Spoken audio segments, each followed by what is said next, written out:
आवाज।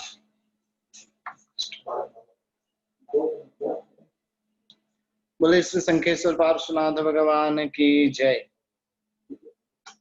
बोले श्री धर्मनाथ भगवान की जय। बोले श्री विमलनाथ भगवान की जय। बोले श्री महावीर स्वामी भगवान की जय। बोले श्री अनंत लब्धि निधान श्री गौतम स्वामी महाराज की जय। योग दृष्टि समुच्चय ग्रंथ के ऊपर पिछले कुछ दिनों से हमारी चर्चा विचारणा चल रही थी। परम पवित्र ये ग्रंथ रहा हुआ है, जिसके अंदर 8 दृष्टि का स्वरूप बहुत ही अद्भुत तरीके से बताने में आया है। और 8 दृष्टि के ऊपर महोपाध्याय श्री यशो विजय जी महाराजा ने बहुत ही सुंदर 8 दृष्टि की सज्जाई की जो रचना की है, और जिसके अंदर पहली मित्रा दृष्टि के ऊपर हमारी बात हुई थी। आज का दिन भी मित्रा दृष्टि जो है, उस मित्रा दृष्टि का सार क्या रहा हुआ है, और उसके ऊपर थोड़ी बहुत विचारणा हम आज करेंगे। मित्रा दृष्टि जहां पर 2 प्रकार की बात बताई थी। जगत के जीव मात्र के साथ मित्रवत व्यवहार करना, वो मित्रा दृष्टि है। दूसरे नंबर के अंदर अपनी स्वयं की आत्मा और स्वयं की आत्मा के साथ भी मित्रवत व्यवहार किस प्रकार से करना, और उसके अपनी आत्मा की चिंता, आत्मा को धर्म ध्यान में लेकर जाना। और आत्मा की चिंता होगी तो आत्मा का कल्याण का जो मार्ग है, उस मार्ग के ऊपर हम आगे बढ़ सकते। और उसी की जो दृष्टि है, उस प्रकार की जो दृष्टि है, वो मित्रा दृष्टि के अंदर प्राप्त होती है। मित्रा दृष्टि जगत के जीव मात्र के साथ में मिट्टी में सब्ब भूयेसु का व्यवहार सिखाती है। हमारी परिस्थिति कुछ इस प्रकार की है कि जहां पर मिट्टी में सब्ब भूयेसु का भाव बहुत ही कम रहा हुआ है। मैत्री जीवों के साथ या मैत्री पुद्गलों के साथ, जितनी हमारी मैत्री पुद्गलों के साथ रही हुई है, उतनी मैत्री हमारी जीवों के साथ नहीं है। यानी जीव इस वर्तमान समय के अंदर विशेष करके जीव से द्वेष करता है और जड़ से राग करता है। जीव के प्रति दुश्मनावट भाव और जड़ के प्रति मैत्री का भाव। मोबाइल हाथ में रहे तो मोबाइल को तो इतना आराम से अच्छे से पकड़ता है, लेकिन परिवार जन का हाथ पकड़ना है तो वहां पर वो पकड़ने के लिए तैयार नहीं होता है। यदि इतना भी हम सीख लेवे ना, जिस प्रकार से पुद्गलों को हम पकड़ते, पुद्गलों की सार संभाल रखते हैं, उस प्रकार से जीवों को भी पकड़ लेवे, जीवों के भी सार संभाल करना सीख लेवे, तो इस जगत में एक भी जीव आपको दुखी नहीं दिखेगा। विशेष करके हमारे एक भी साधर्मिक, जिनकी कई साधर्मिकों की हालत ऐसी है कि जिनके घर में सुबह में खाया तो शाम को क्या खाना, वो चिंता रहती है। और वो चिंता किस लिए है? तो कि जड़ के साथ में राग होने के कारण ये बात होती है। जड़ के अंदर जितना खर्च कम करेंगे तो उतना क्या करेंगे, साधर्मिक भक्ति में, साधु संतों की भक्ति में उसे हम लगा सकते हैं। इसलिए सबसे पहले नंबर में मित्रा दृष्टि हमें सिखाती है कि मिट्टी में सब्ब भूयेसु, मेरी मैत्री भूयेसु यानी जीवों के साथ में, भूत यानी जीव, सब जीवों के साथ में मेरे भीतर में मैत्री का भाव है। और एक बार ये भाव प्रकट कर कर देखो, दुश्मनावट का भाव भीतर से दुखी दुखी बनाए बिना रहता नहीं है, और मैत्री का भाव अचिंत्य आनंद को प्रदान करने वाला बनता है। इसलिए मैत्री भाव का मूलभूत सार है, मैत्री दृष्टि का मूलभूत सार है तो एक है कि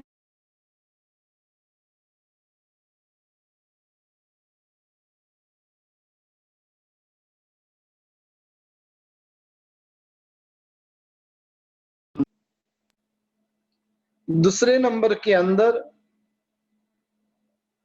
ये दृष्टि प्राप्त होने पर आज दिन तक जो ज्ञान दशा है वो सोई हुई ही थी। सुसुप्त अवस्था में जो ज्ञान था उस ज्ञान को कुछ अंश में प्रकट होने का अवकाश यहाँ पर उसे प्राप्त होता है। एक बार जरूरत है, जमीन के अंदर बीज बोया है, बस बीज को अंकुरित होने की जरूरत है। अंकुरित हो गया, उसके बाद तो वो अपने आप विकसित होता जाएगा। तो यहाँ पर जीव की जो ज्ञान दशा है वो ज्ञान दशा मंद मंद प्रकाश वाली आत्मा के भीतर में प्रकट होती है। अब ज्ञान दशा का अर्थ क्या? ज्ञान होना अलग बात है और ज्ञान दशा होनी वो अलग बात है। अभवी जीव भी 9.5 पूर्व तक की पढ़ाई कर सकता है। कौन सा जीव? अभवी जीव। जो जीव मोक्ष में कदापि जाने वाला नहीं है और वैसे जीव को अभवी जीव कहते हैं। और अभवी जीव भी ज्ञान तो बहुत पा सकता है, लेकिन वो ज्ञान उसे आत्मा के लिए, स्वयं की आत्मा के लिए हितकारक बनता है कि नहीं? स्वयं के लिए ही उसका ज्ञान वंचक बनता है। अपने ही ज्ञान से वो स्वयं को ठगने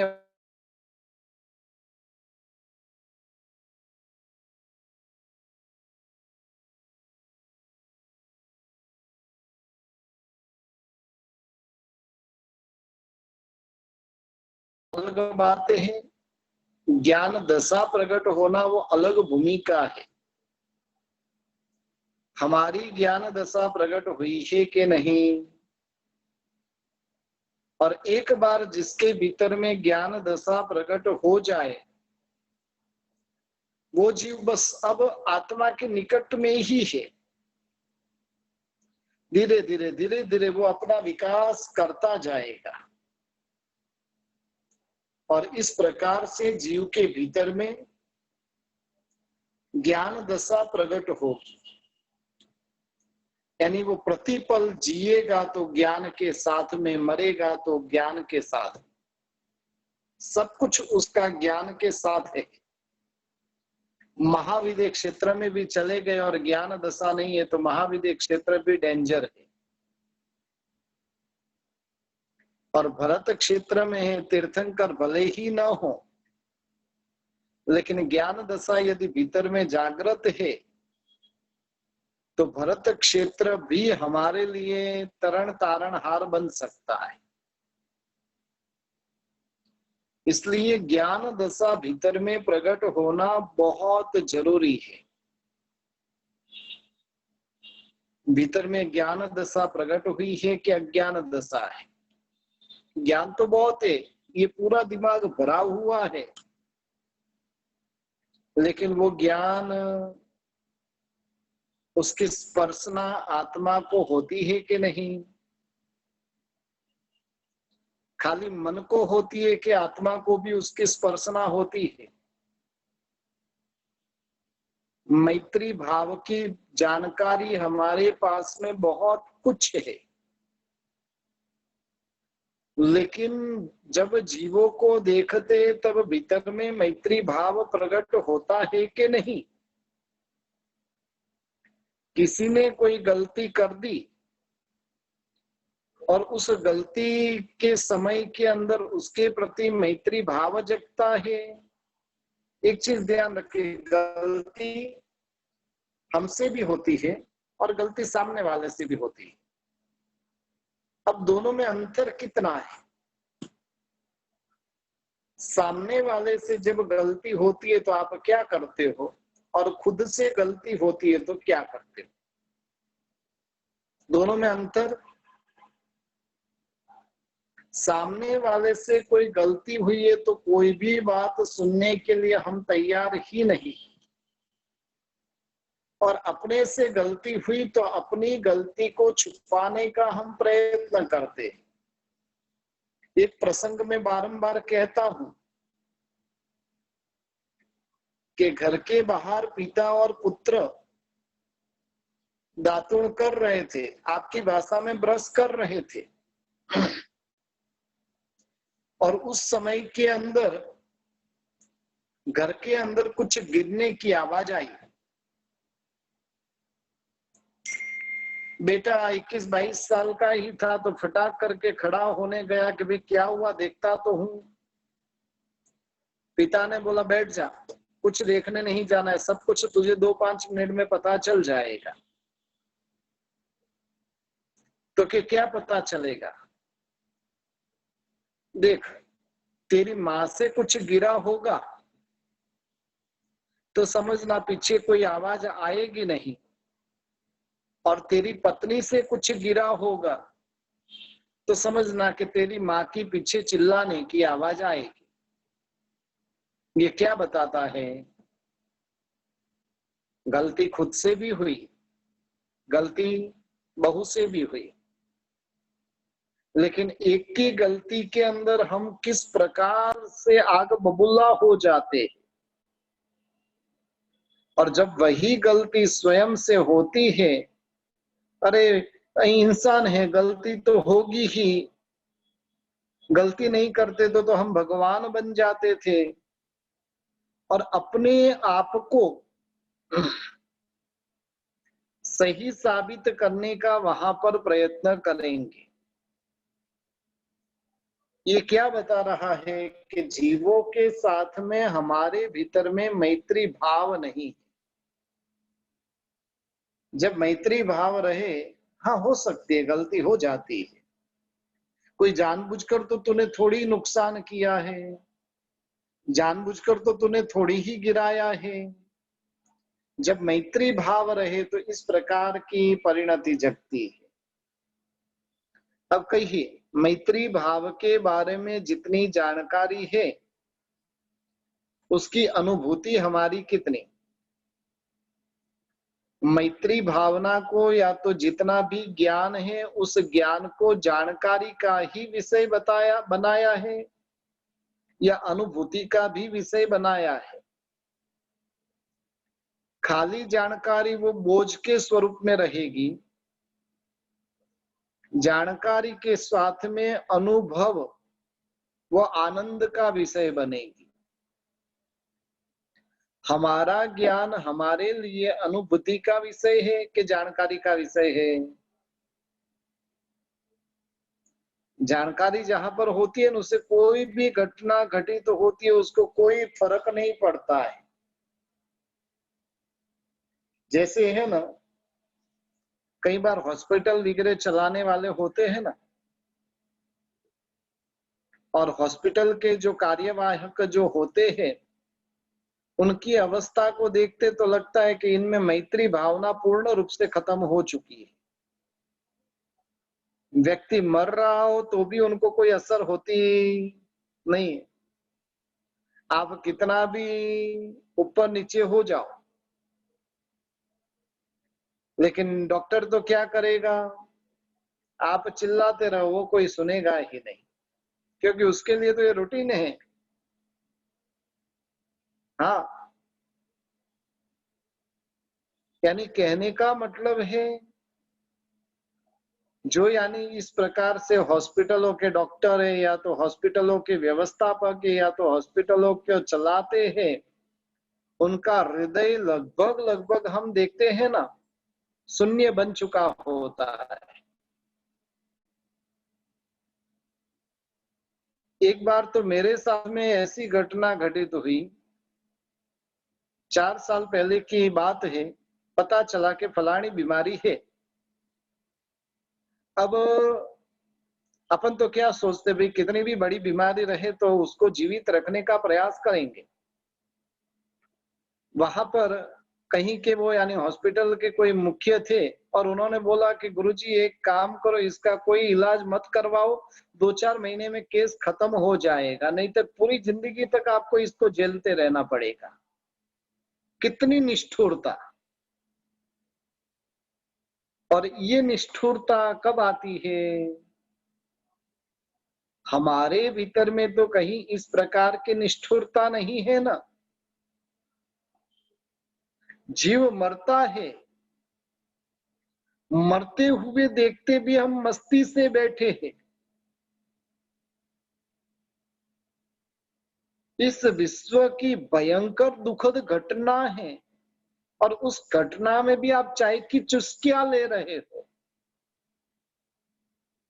इस विश्व की कोई इतनी बड़ी घटना घटित तो हो चुकी है, और उस समय के अंदर भी मिठाई का कवा आपके मुंह के अंदर जा रहा है। ये क्या बता रहा है? एक ही बात बता रहा है कि भीतर की मित्रता खत्म हो चुकी। ज्ञान बहुत पा लिया, लेकिन ज्ञान दशा शून्य। जरूर ज्ञान रहेगा तभी ज्ञान दशा में पहुंचेंगे, लेकिन ज्ञान को ज्ञान दशा का विषय बनाने का प्रयत्न है कि नहीं?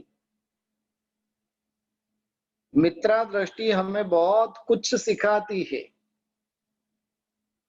एक चीज ध्यान रखिए कि जिसके भीतर में जगत के जीवों से प्रेम नहीं है, वो ऊपर की एक भी दृष्टि को प्राप्त कर सकता नहीं है। मित्रा दृष्टि को भी पाना है, या तो मित्रा दृष्टि से ऊपर उठना है, तो वही जीव उठ सकता है जिसके भीतर में जगत के जीवों के साथ में मैत्री भाव रहे, तो ही वो ऊपर उठ सकता है। वास्तव में कहिए, स्वार्थ भाव के मैत्री भाव? स्वार्थ भाव भीतर में है कि मैत्री भाव है? हम लगभग लगभग स्वार्थ में जीते हैं। जीवों का कोई विचार भी नहीं आता। कभी कभार है ना, देव द्रव्य के पैसे हमें दिखाई देते हैं, मंदिरों के अंदर जो कोई फंड रहे तो उसके पैसे हमें दिखाई देते, लेकिन अपनी तिजोरी में पड़े हुए, अपने बैंक बैलेंस में पड़े हुए पैसे हमें दिखाई देते हैं कि नहीं? हाँ, कहीं पर कुछ हुआ तो कि भाई बोलते भाई हॉस्पिटल बनाना चाहिए, बच्चों को स्कूल की फीस भरनी चाहिए, स्कूलें बनानी चाहिए, तो खुद बनाना कौन मना बोल रहा है? बारंबार तेरी दृष्टि देव द्रव्य के ऊपर ही क्यों जाती है? स्वयं का कुछ खर्च करना नहीं है, और धर्म द्रव्य का जो पड़ा हुआ उससे भीतर में द्वेष भाव है, और जिसके लिए जीव क्या करता है, बारंबार बारंबार उसकी दृष्टि वहां पर जाती। इसलिए जितना भी ज्ञान रहे उस ज्ञान को अनुभव का विषय बनाए। ताली लागी जब अनुभव की, बहुत सुंदर बात बताई आनंद गंजी महाराजा ने। जब अनुभव की ताली बज जाती है तब आत्मा का आनंद कितना पराकाष्ठा पे पहुंचता है। और वो अनुभव ज्ञान के अंदर हमें प्रवेश करना है। और जब तक अनुभव ज्ञान दशा नहीं प्राप्त होगी तब तक तो ऊपर की भूमिका पा ही नहीं सकते। फिर आगे जाकर बता रहे कि ये आज दिन तक जीव को धर्म के अनुष्ठानों के प्रति द्वेष भाव, किसके प्रति? धर्म के अनुष्ठानों के प्रति द्वेष भाव भीतर में पड़ा हुआ है, और धर्म की क्रिया के प्रति अरुचि का भाव, धर्म क्रिया के प्रति अरुचि का भाव और धर्म के प्रति द्वेष का भाव, ये दोनों भाव जब तक जीव के भीतर में पड़े हुए हैं तब तक इस दृष्टि की प्राप्ति होती नहीं है। इसलिए अपने आप से पूछिए कि धर्म क्रिया में रुचि है कि अरुचि है। जो क्रिया करते वो रुचि पूर्वक करते हैं, उत्साह से करते हैं, आनंद से करते हैं, कितनी भी थकान रहे, लेकिन धर्म करने की बात आए और भयंकर में भयंकर थकान भी उतर जाए तो समझना कि मित्रा दृष्टि हमें प्राप्त हुई है। कि धर्म की बात आए तब थकान आ जाती है, धर्म की बात आई सिर दर्द चालू, धर्म की बात आई पांव दुखना चालू, धर्म की बात आई पेट दुखना चालू, धर्म की बात आई सब बहाने चालू। कहां पर होते बोलिए? धर्म में ही ये सब। और जिसका संसार अभी तक अनंत पुद्गल परावर्त बाकी है, या तो एक पुद्गल परावर्त से अधिक समय बाकी है, उसके भीतर में ऐसी भावनाएं जगती है। जो चरमावर्त में जो जीव आ गया, जिसने मित्रा दृष्टि की प्राप्ति कर दी, उसको तो धर्म के प्रति रुचि का भाव रहेगा। और एक चीज ध्यान रखिए कि जहां पर रुचि होती है ना, वो रुचि कितनी भी थकान रहे उस थकान को भी दूर कर देगी। समझ लो कि भी आप बहुत लंबी ट्रैवलिंग कर कर आए हैं, 30-30 घंटे की ट्रैवलिंग की, एक सेकंड के लिए भी लेटने को मिला नहीं, परेशान परेशान हो गए, और आते ही दुकान पर जाने वाला अन्य कोई व्यक्ति नहीं था, दुकान पे जाना पड़ा। अभी तक तो दुकान पर जाकर खड़े हैं, उतने में कस्टमरों की लाइन लगी हुई है। आप दुकान पर जाकर खड़े सो खड़े, कस्टमर आते ही रहे आते ही रहे आते ही रहे, और सुबह से शाम तक बैठने को समय नहीं मिला। वो खड़ना आपका आनंद से होगा कि दुख से होगा? कहाँ ये साले कस्टमर आते हैं, मुझे परेशान परेशान कर दिया। वहां पर शटर डाउन कर कर घर पे चला जाएगा, नहीं भाई आज मैं बहुत थका हुआ हूं, आज मुझे आराम करने दो। क्या करते हैं? कैसे रुचि होती है बोलिए? होती है रुचि? बस ये रुचि का भाव धर्म क्रिया के अंदर, धर्म अनुष्ठानों के अंदर प्रकट होना चाहिए। और उसके बाद में योग दशा के मूल बीजभूत स्वरूप में अमुक बातें हमें महोपाध्याय जी महाराजा ने बताई थी।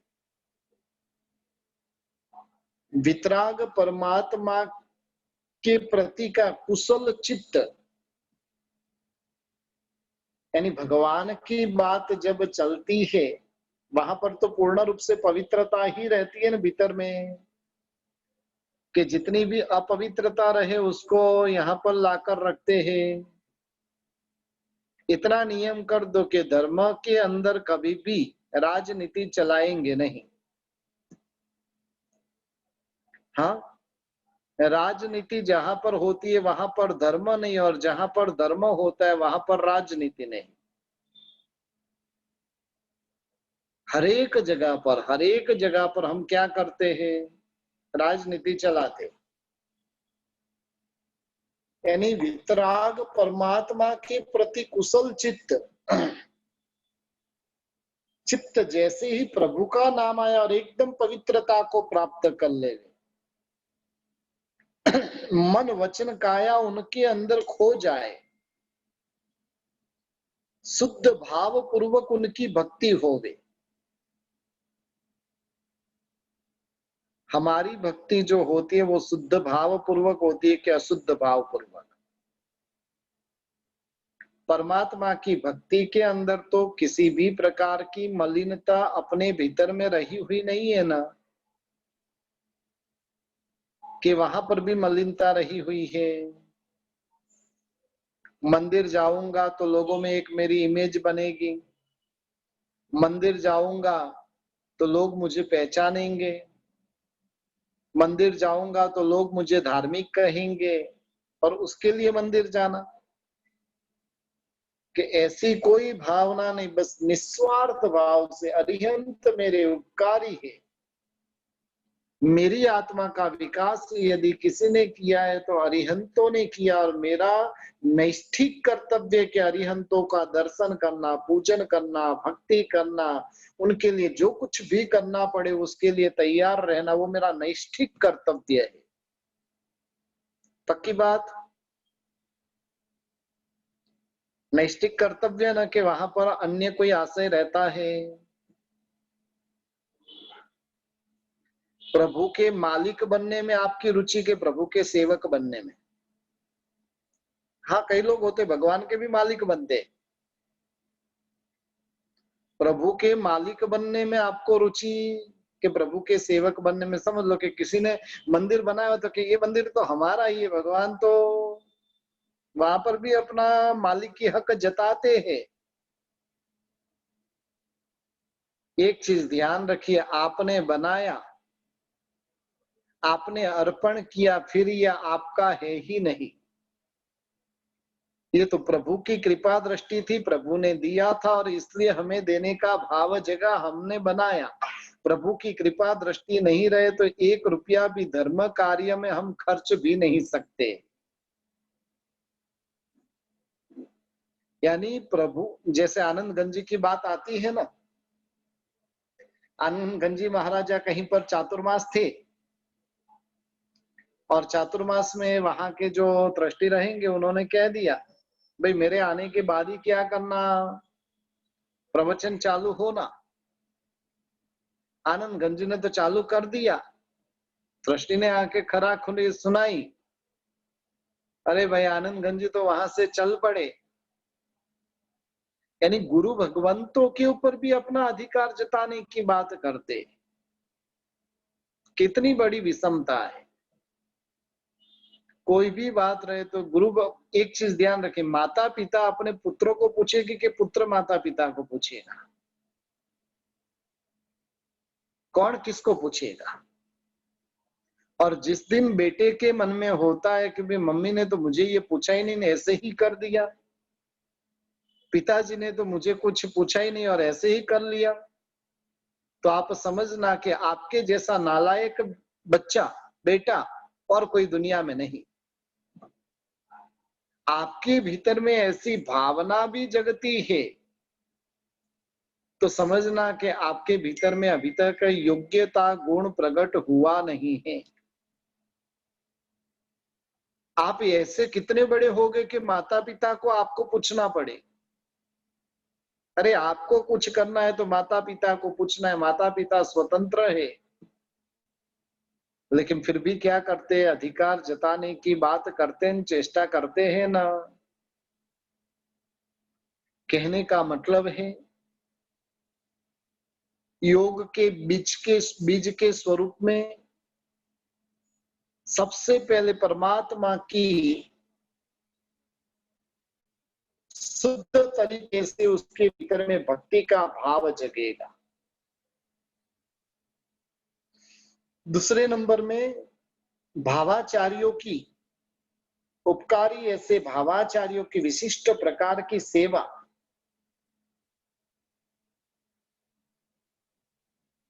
उपाश्रय में कहना तुब्बे जानह अहम न जानामि। गुरुदेव आप सब कुछ जानते हो, मैं कुछ नहीं जानता। बाहर आकर क्या बोलेंगे, गुरुदेव को क्या पता चले, उन्होंने थोड़ी जिंदगी देखी है। हाँ, बाहर आकर क्या कहेंगे, गुरुदेव को कुछ पता नहीं, हमें ही सब कुछ पता है। एक चीज ध्यान रखिए, गीतार्थ गुरु भगवंत होते वो द्रव्य क्षेत्र काल भाव सबके जानकार होते,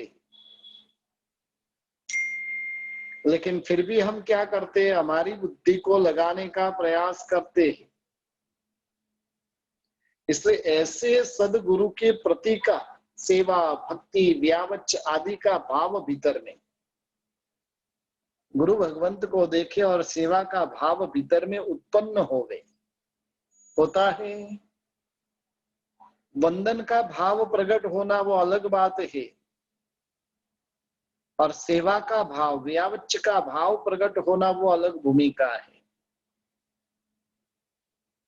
हमारे भीतर में वंदन का भाव तो फिर भी जगता है, हालांकि जितने जैन हैं और जितने परमात्मा के मंदिर में जाने वाले, उसमें से 10% भी उपाश्रय में जाने वाले नहीं। समझ लो कि 100 जन मंदिर में जाते तो उपाश्रय में कितने जाएंगे, 10 जन ही जाने वाले मिलेंगे। इसलिए जो भावाचार्य की जो सेवा है, उनकी भक्ति है, उनकी व्यावच्य है, जो हमें तीर्थंकरत्व तक पहुंचाने वाली है, निर्मल सम्यक दर्शन गुण की प्राप्ति कराने वाली है। और ऐसे भावाचार्य के प्रति का सेवा का भाव भीतर में प्रकट होता है। संसारी जो जो भाव भीतर में पड़े हुए, वहां पर निर्वेद वैराग्य भयवम भव निदेव तुह प्रभाव, हे भगवंत आपकी प्रभाव, आपके प्रभाव से क्या हो, तो कि भव का निर्वेद प्राप्त हो। फिर आगे जाकर बताया था कि यथाशक्ति क्या करना, अभिग्रहों का पालन। अनेक प्रकार के पूर्वाग्रहों को हम पाल रहे हैं, लेकिन अभिग्रहों का पालन करते हैं कि नहीं। पूर्वाग्रह अलग है और अभिग्रह अलग है। अनेक जीवों के प्रति पूर्वाग्रह रहा हुआ, ये व्यक्ति खराब, ये ऐसा है, ये वैसा है, ये पूर्वाग्रह हो सकता है 5 साल पहले जिस व्यक्ति का आपको गलत अनुभव हुआ हो, वो व्यक्ति 5 साल में सुधर भी तो सकती है ना। कल का अर्जुन माली आज का महान संत अर्जुन माली बन चुका था। कल का वालिया लुटेरा वो आज वाल्मीकि संत बन चुका था, लेकिन हम पूर्वाग्रह में हैं। ये व्यक्ति खराब मीन्स खराब ही, किसी को सुधरने का हम अवकाश ही नहीं देते हैं। और वो कितना भी सुधरा हुआ रहे, लेकिन फिर भी अपने भीतर की जो भ्रमणाएं हैं वो जाती है कि नहीं। इसलिए पूर्वाग्रहों को बहुत हमने दिमाग के अंदर बिठा के रखा है। अभिग्रह करने की इच्छा होती है कि नहीं, बोलिए। अपने यहाँ पर है 10 प्रकार के संकेत पचखान बताए। संकेत पचखान के अंदर भी ऐसा हो तो मैं वापरूंगा, ऐसा हो तो वापरूंगा, ऐसा हो तो वापरूंगा, और ऐसे अलग अलग प्रकार के संकेत पचखान है। महापुरुष होते हैं वो तो लगभग लगभग अभिग्रहों के साथ ही जीते हैं। वर्तमान के अंदर भी अनेक महात्मा अनेक प्रकार के अभिग्रहों को धारण करने वाले होते हैं। और एक एक जब अभिग्रह हम सुनते हैं ना, तो मन अंतःकरण से झुके बिना नहीं रहता है। तो यानी अपने जीवन के अंदर भी कुछ ऐसे अभिग्रहों का पालन होना चाहिए। संकल्प करे, संकल्प से सिद्धि की प्राप्ति होती है। फिर आगे जाके बताया था कि वे जिसके भीतर में मित्रा दृष्टि प्रकट हो चुकी है, वो सत शास्त्रों की आराधना करेंगे।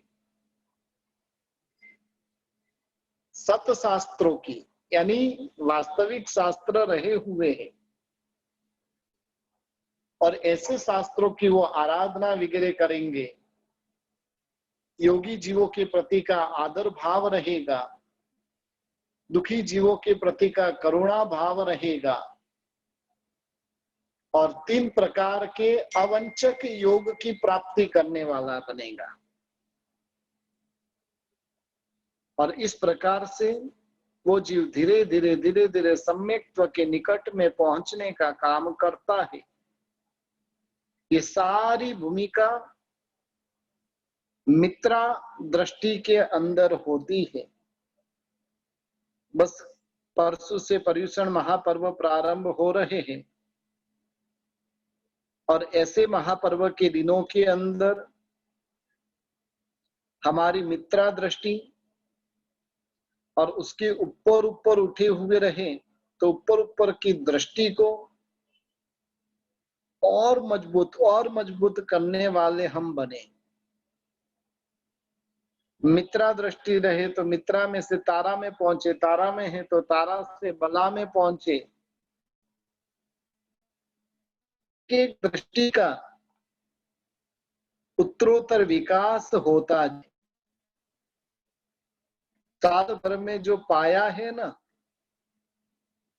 उसका अनुभव करने के लिए 8 दिन है। हर वर्ष तो हमारा पर्युषण पर्व जो है धमाधूम में चला जाता है, धमाधूम धमाधूम धमाधूम, कहीं पर स्थिरता नहीं। लेकिन इस वर्ष कुदरती ही स्थिरता योग हमें प्राप्त करना है तो कर सकते हैं। धमाधूम नहीं, लेकिन स्थिरता पूर्वक आराधना। प्रतिक्रमण किया तो प्रतिक्रमण ऐसी मस्ती से करना कि वास्तव में पाप के प्रति की घृणा भीतर में प्रकट हो। जिन वाणी का श्रवण चिंतन के साथ करना, मनन के साथ करना, यानी कहने का मतलब है कि ये 8 दिन को हम अनुभूति का विषय बनाना है तो बना सकते। काफी लोगों की आज भी करीब नहीं तो 50-60 लोगों के मैसेज आए कि गुरुजी आप भी पर्युषण में कुछ समझाइए। अब देखता हूं कैसे समय मिलता है। एक चीज ध्यान रखिए कि 4.5 महीने तक तो समझे ही है।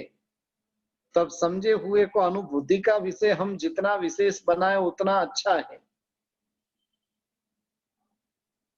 देखता हूं, हालांकि रात्रि के समय में भक्ति वगैरह कुछ है नहीं, अनुकूलता रही तो प्रतिक्रमण के पश्चात आधा 1 घंटा अनुकूलता रही तो ग्रुप के अंदर डाल दूंगा।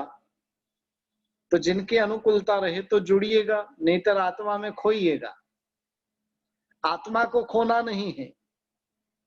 अब तक तो आत्मा को ही खोकर बैठे हैं, लेकिन अब आत्मा में खो जाना है। और आत्मा में खोने के लिए 8 दिन है हमारे। बस आत्मा में खोने की साधना का पर्व हमारे सामने आ चुका है। पूरे साल भर के अंदर जिन जिन जीवों के प्रति दुर्भाव हुआ हो, अभाव हुआ हो, द्वेष भाव हुआ हो, उन जीवों को संवत्सरी का इंतजार नहीं करना। आज से ही मिच्छामि दुक्कडम कमाने की प्रक्रिया प्रारंभ कर देना। एक चीज ध्यान रखिए, प्रतिक्रमण करने के बाद में मिच्छामि दुक्कडम नहीं देना है। प्रतिक्रमण के पूर्व में ही मिच्छामि दुक्कडम दे देना है। इसलिए उसके लिए कुछ न कुछ प्रयत्नशील हम बने। इस वर्ष का पर्युषण वो सामान्य पर्युषण न बने, लेकिन आत्म जागरण का पर्व, खोई हुई आत्मा में से अब आत्मा में खोने का पर्व बन जाए, ऐसी मंगलमय भावना हम रखते हैं। ये क्षमापना का पर्व परम पवित्र पर्व रहा हुआ है। हालांकि ये अशाश्वती 28 है। 6 28 होती है, 3 चौमासी की, 2 शाश्वती ओली की और 1 पर्युषण महापर्व की। भरत और ऐरावत क्षेत्र के अंदर वर्तमान काल के अंदर पर्युषण महापर्व की 28 का महत्व विशेष रहा हुआ है। अशाश्वत होने पर भी उसका प्रभाव, उसके प्रति का अहोभाव सबके हृदय में गजब का रहा हुआ है। अच्छी बात है, लेकिन बस अब ये 8 दिन तो ऐसे भीतर में खो जाना है, दुनिया के सब झंझटों से छुटकारा, बस अंतर आत्मा में ही खोना, अंतर आत्मा में ही खो जाना। और इस प्रकार का यदि पर्व ये बनता है तो हो सकता है कि एक ही पर्युषण महापर्व के द्वारा हम सिद्धि पहली दृष्टि में से तीसरी, चौथी, पांचवी दृष्टि के अंदर भी जंप लगा सकते हैं। प्रभु के विज्ञान को पाने वाला तो इतना हाई जंप लगाता है कि समझ लो कि पहली दृष्टि में भी नहीं रहे और सीधा पांचवी में, सीधा छठी में हाई जंप।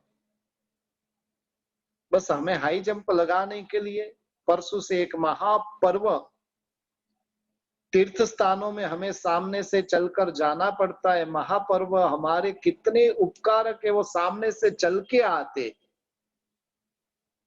तीर्थ स्थानों में जाना पड़ता है। पर्व के पास में हम जाते कि पर्व हमारे पास में आता है। पर्व हमारे पास में आता है, बस पर्व सामने से चलकर हमारे घर पे पधार रहा है। उन पर्व के स्वागत की तैयारी कीजिएगा, उन पर्व को बधाइएगा। और ऐसे पर्वों के दिनों के अंदर देवी देवता भी नंदीश्वर द्वीप आदि में जाकर इन दिनों की आराधना करते हैं। उसका भी कुछ अनुभूति का विषय बनाइएगा।